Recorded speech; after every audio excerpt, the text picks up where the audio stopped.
All right, roof leak inspection. Last stop of the day. I think we might be able to learn something from this, so we're gonna get into it. All right, so homeowner's not home. They did say I could stop by. It was in my travels, so we're up here. I will do that if I can see anything obvious and go from there. If not, I'll coordinate with them, try to get in, see where the damage is inside, possibly get into the attic.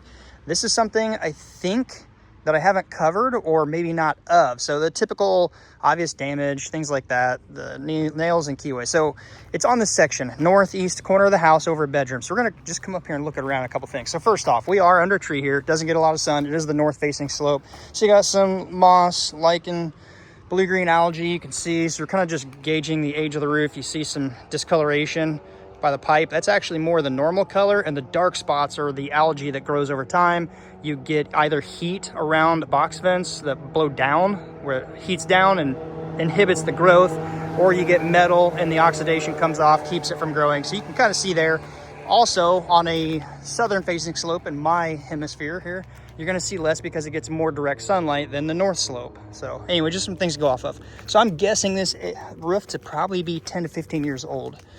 The only obvious thing I see that should not be here, cosmetically just looking at it, is if you look right here, there's a line and there's a vertical line and there's a small horizontal line right here, and something to pay attention to, they're 4-foot lines. So there's a 4-foot piece, 4-foot piece vertical, about a 4-foot piece over. It's decking.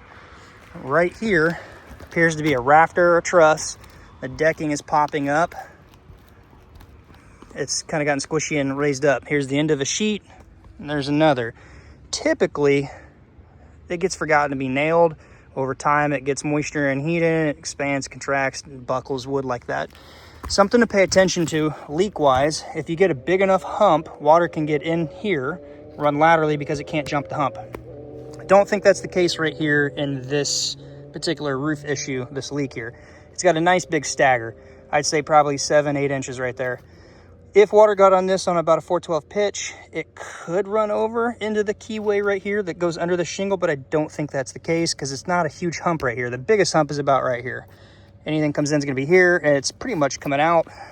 This one right here, kind of the same thing, kind of coming out. It's raised up here predominantly. I don't think that's the issue, but you don't want that.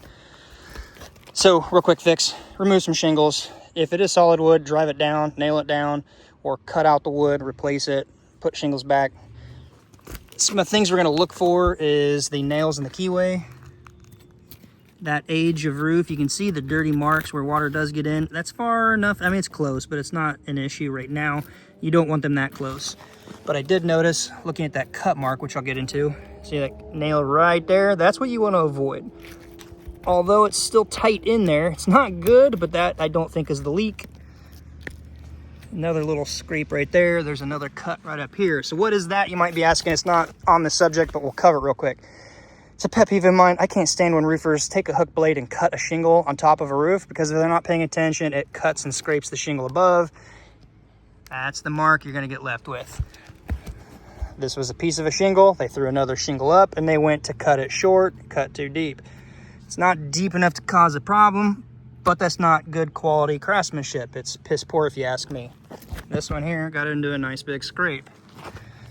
They were probably cutting another tab and did that. If you pre-cut your lead, wherever your last full shingle is right here, you know you got to cut one. So if you take a shingle on a work surface or carefully upside down with a sharp straight blade and just score the shingle, and then you can fold and snap, you do that and you mark and you measure over. It's usually about 5 cuts. So if this is a full shingle, you measure over roughly 6 inches, whatever it measures out to be, so they're all even and consistent. You would cut that. You'd set this piece aside and take this big piece, set it aside. Throw your next shingle up, do the same process. So you'll have one cut edge. There's no waste. With 5 cuts, then you get the other section of shingles too. So you would back down, full shingle, and then you'd use your big piece from here, working your way down to the small tab. Anyway, I just want to get into that. Now, what do I think the actual issue is here? Aside of some really bad nail placement all over the place. Again, I mean, this is normally a common issue after about 7 to 15 years. And this is in that time window, but that still feels solid. You'll see those loose, popping up, missing completely, wallered out, whatever the case. Those are definite leak issues. But I think this is the culprit right here. I've talked about pipe boots, various pipe boots, why I'm not a fan of certain pipe boots. And I believe way in the archive, I've talked about proper installation and how far a shingle needs to go up past the pipe and the rough rule of thumb. We're gonna go into that because I think this is the issue right here. Ice and water on a pipe boot, I'm not a fan of that. Some people, manufacturers, some training I've gone to, they say you need to put ice and water over it. I'm not a fan of it, depending upon the time of year, and there's better options. If you want to put ice and water under it to extend it, and I'll explain why here in a minute, I am okay with that. I would much rather see a shingle tucked under where it needs to go, the shingles on top where they need to be, trimmed like they need to be, and if you're going to seal it with something, seal it with a sealer. Say like a GEOCEL 4500 or something. I'm not a fan of cheap tar, wet stick, wet cement, whatever. I'm not a fan of the ice on here. So first off, the ice. In the cold winter, you put this down, it's never going to activate, it's never going to stick. What happens then is water can follow through due to surface tension. That's why I'm a fan of actually using some kind of caulking that sticks in any temperature and cures to it. You don't want to seal the topside too, because they do freeze thaw at different temperatures, expand and contraction at different temperatures, and they'll break the granules off the shingles. Just a side note on that. All right, so basic technique. Shingle has to go under your flashing flange. How far do you go? A lot of people like to hide this, so they will actually run it short and the next row would cover it. That's a bad idea. You want it to function, then if you can, be cosmetically pleasing. So having the flashing flange hang down, in my opinion, is perfectly okay, because you want the headlap of this shingle to go past the back of the pipe. Past the back of the pipe. It's simple. This that's hidden needs to go past the back of the pipe. If you ever done shingles before, you know they're roughly going to measure 12 to 13 inches, 12 and a quarter, 13 and 3/4, somewhere in that varying range, or a simple rough rule of thumb is about 1 1/4 inches past the common bond of the next shingle, so past this point right here. Why is that an issue if it's not past this? See how small this flange is right here? Water coming in here with a proper channel for it to flow out. There's not much flashing flange there. So if you imagine the top of this slit right here, well, that's another thing. You don't want a keyway or slit close to your flashing flange, because if it does come off this, you don't want it going right in a crack. It needs to be off a little bit. That's far enough over, but it's a little close. The bigger issue is if it comes off this flashing flange and it gets onto your roof deck and not a shingle because it's not up high enough, then it's on your roof deck. And your last defense is your paper. It's going to get in and seep into nails. Now let's look at the ice and water here. You can see all the debris that's been getting in there. If you look under this shingle here, it's loose enough to look. You see that nail, and it's pinned down pretty tight, which is fine. You want a nail to hold things down. But if you look at this from this angle, see how it goes upward? It's kind of a ski jump. So water coming around here gets under this ice and water that's not stuck, and you can see the debris has been going under there. You have this pinned down, pulling it down.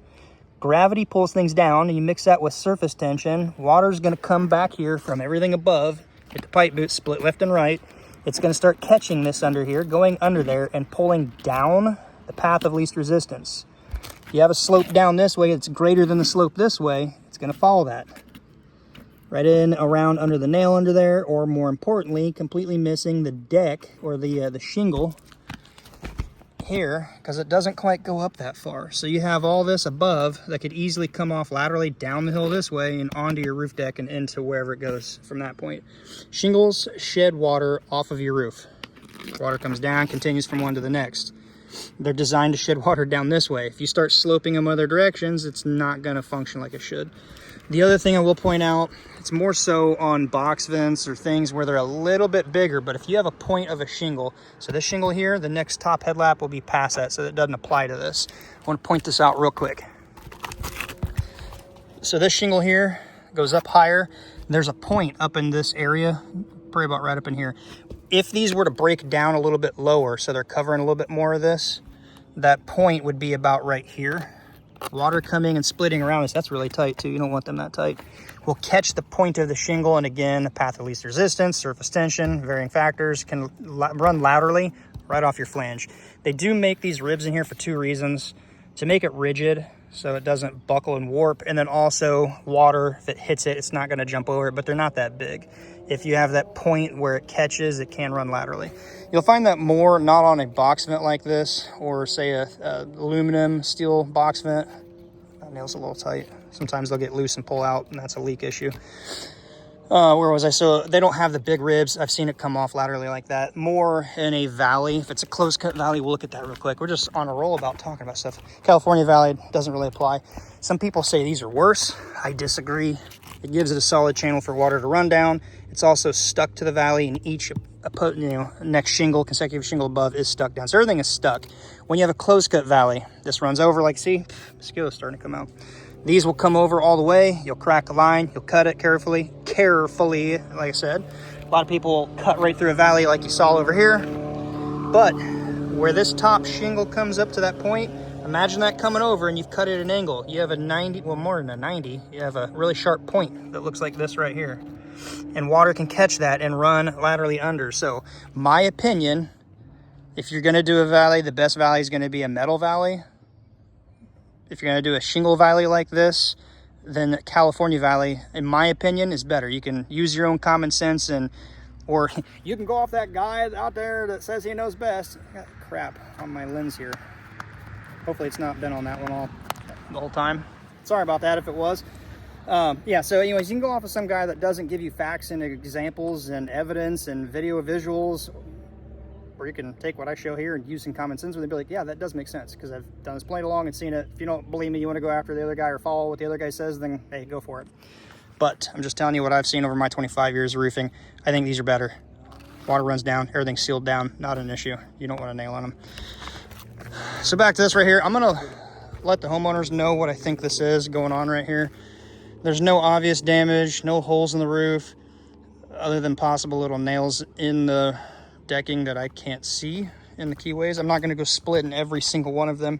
If I have an idea like the leak is right there in that spot, I'll look more into that spot and see if it's a nail that I can't see in a keyway. But that definitely looks like an issue, and that should be addressed down there too, where those pieces of wood are. Wow, we're going long, about 12 minutes. All right, just another how to find a leak video. You guys tend to like those. You'll like it even better if I'm doing them, because some people out there like to nitpick, oh, I did something wrong. It's a repair, it's not a new roof. But anyway, if you got any benefit out of the video, if you could give it a quick thumbs up, you know what to do. Comment down below, let me know where you're watching from. And as always, until next time, be safe. We'll see you then.